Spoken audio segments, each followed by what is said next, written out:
बिस्मिल्लाहिर्रहमानिर्रहीम। अस्सलाम वालेकुम। खुश रहें, आबाद रहें, जहाँ भी रहें, हैप्पी रहें और हेल्दी रहें। तो मैं हूँ फ़ाइज़ा और वेलकम करती हूँ आपको चटपटे पकवान में। तो आज चटपटे पकवान में बना रही हूँ इंतहाई सॉफ्ट, एकदम मुंह में घुल जाने वाली और बहुत ही आसान सी कैरेमल ब्रेड पुडिंग की रेसिपी बहुत ही आसान है और निहायत मज़ेदार है। रेसिपी को एंड तक देखिएगा और अगर अच्छी लगे तो प्लीज़ लाइक कर दें और चटपटे पकवान को सब्सक्राइब भी कर लें।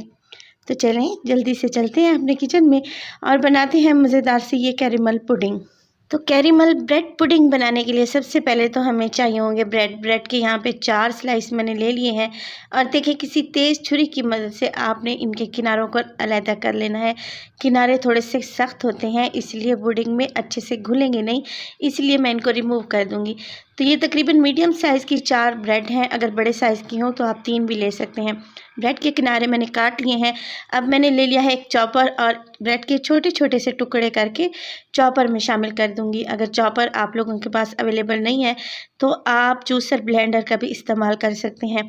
देखें यहाँ इस ब्रेड के मैं बिल्कुल बारीक से ब्रेड क्रम्स बनाने लगी हूँ। और ये देखें माशाल्लाह से यहाँ पर ब्रेड क्रम्स हमारे कितने अच्छे से तैयार हो चुके हैं। इसको एक साइड पे रख देंगे। चलते हैं दूसरे स्टेप की तरफ। यहाँ पर एक कटोरी में मैंने ले लिया है 2 टेबलस्पून मेरे पास है वेनिला कस्टर्ड। ये वाला चम्मच जो आप देख रहे हैं ये लेवल करके मैंने 2 टेबलस्पून लिए हैं। इसमें थोड़ा सा पानी शामिल करूँगी और कस्टर्ड को घोलकर एक साइड पे रख देंगे। अब चलते हैं तीसरे स्टेप की तरफ। तो तीसरे स्टेप में मैंने लिया है एक फ्राइंग पैन और उसमें डाला है मैंने 4 टेबलस्पून चीनी। तो पानी ऐड किए बगैर यहाँ पे हम इसका कैरेमल तैयार करेंगे। कैरेमल तैयार करने के लिए आपने फ्लेम को लो रखना है। आप देख रहे हैं एक साइड से चीनी का कलर चेंज होना शुरू हो गया है। बस जिस स्पैचुला की मदद से आपने चीनी को अच्छे से मिक्स करना है, बिल्कुल लो फ्लेम पर। जब चीनी अच्छे से घुल जाएगी और इसका कलर भी चेंज हो जाएगा तो हमारा बेहतरीन सा कैरेमल यहाँ पर तैयार है। देखिए चीनी को बहुत ज़्यादा कलर आपने नहीं देना, वरना ये कड़वा टेस्ट देगी जो कि पुडिंग में बिल्कुल भी अच्छा नहीं लगता। कैरेमल यहाँ पे हमारा तैयार है। बहुत ज़्यादा पकाएंगे तो इसका कलर डार्क हो जाएगा और चीनी कड़वी भी हो सकती है। तो इस कैरेमल को हम लेंगे और यहाँ पे मेरे पास केक का मोल्ड मैंने ले लिया है। आप कोई सा भी मोल्ड यहाँ पे ले सकते हैं, राउंड ले सकते हैं और किसी शीशे के बर्तन का भी इस्तेमाल कर सकते हैं जिसको हम स्टीम दे सकें।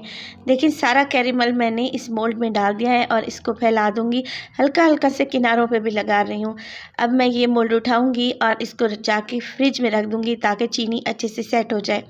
अब एक पतीली ले लूँगी और उसमें डालूँगी तकरीबन 2 कप या आधा किलो के बराबर दूध। यहाँ पर जो चीज़ों की क्वांटिटी है उसका आपने ख़ास ध्यान रखना है, वरना ब्रेड पुडिंग अच्छी नहीं बनेगी। तो 2 कप या तकरीबन आधा किलो आपने यहाँ पर ले लेना है दूध। दूध में डालेंगे आधा कप चीनी। चीनी को कम या ज़्यादा आप अपनी पसंद के मुताबिक कर सकते हैं। चीनी डाल के मिक्स करेंगे और दूध में एक बॉयल आने देंगे। जो ही दूध में बॉयल आएगा, जो कस्टर्ड हमने घोल के रखी हुई थी, एक दफ़ा दोबारा से उसमें चम्मच चला लें क्योंकि कस्टर्ड नीचे जाके बैठ जाती है, और इसको दूध में शामिल कर दें और मुसलसल चम्मच चलाते रहें ताकि इसमें गुठलियाँ ना बने। तो देखें यहाँ पे हमारा मज़ेदार सा कस्टर्ड तैयार हो गया है और ये बिल्कुल पतला सा कस्टर्ड है। आप इसकी कंसिस्टेंसी को चेक कर लें, बहुत ज़्यादा गाढ़ा नहीं होना चाहिए। तो जो लेवल मैंने आपको कस्टर्ड का बताया है आपने वही रखना है। अब कस्टर्ड मिक्स करने के बाद इसमें डालेंगे ब्रेड क्रम्स। तकरीबन आधे ब्रेड क्रम्स मैंने अब शामिल कर दिए हैं और अच्छे से पहले मिक्स कर लूँगी ताकि कोई भी इसमें गुठली ना बने, और आधे देखिए बाद में शामिल करेंगे ताकि मिक्सिंग अच्छे से हो जाए। तो यहाँ पे देखिए मैंने अच्छे से मिक्सिंग कर ली है। इसमें तमाम ब्रेड क्रम्स अच्छे से मिक्स हो चुके हैं। आप यहाँ पे पुडिंग की कंसिस्टेंसी को चेक कर लें। ये बहुत ज़्यादा थिक भी नहीं है और बहुत ज़्यादा रनी भी नहीं है, बस हमने इसकी कंसिस्टेंसी को ऐसा ही रखना है। अगर बहुत ज़्यादा थिक कर दिया तो बहुत हार्ड बनेगी हमारी पुडिंग। फ्लेम को ऑफ कर दें, पुडिंग एकदम तैयार है। अब जहाँ पर मैंने शीरे को सेट करके रखा हुआ था वो हम मोल्ड उठा लेंगे और तमाम की तमाम पुडिंग इसमें शामिल कर देंगे। शीरा यहाँ पे अच्छे से सेट हो चुका है।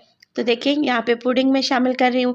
स्पैचुला की मदद से आपने तमाम बर्तन को अच्छे तरीके से साफ़ कर लेना है ताकि कोई भी चीज़ हमारी वेस्ट ना हो। पुडिंग में शामिल कर चुकी हूँ। अब इसके ऊपर मैं लगाने लगी हूँ, मेरे पास है फॉइल पेपर। फॉइल पेपर से अच्छे तरीके से इसे आपने पैक कर देना है और अब हमने इसको स्टीम करना है। स्टीम करने के लिए मैंने एक कढ़ाई ले ली है और उसमें डाला है मैंने 1 गिलास पानी। नीचे छोटी सी कटोरी रख दी थी ताकि हमारे केक के मोल्ड को अच्छे से स्टीम मिल सके। कवर लगा देंगे और तकरीबन 30 मिनट के लिए मीडियम टू लो फ्लेम पे हम अपनी पुडिंग को यहाँ पे स्टीम करेंगे। तकरीबन 35 मिनट के बाद देखिए पानी भी तकरीबन ड्राई होने वाला है। मीडियम टू लो फ्लेम पे इसको मैंने पकाया था 35 मिनट के लिए। हमारी पुडिंग अच्छे से सेट हो चुकी होगी इंशाल्लाह। इसको निकाल लेंगे और 2 घंटे के लिए फ्रिज में रख देंगे। 2 घंटे के बाद देखें मज़ेदार सी हमारी ब्रेड पुडिंग बहुत ही इजीली तैयार हो चुकी है।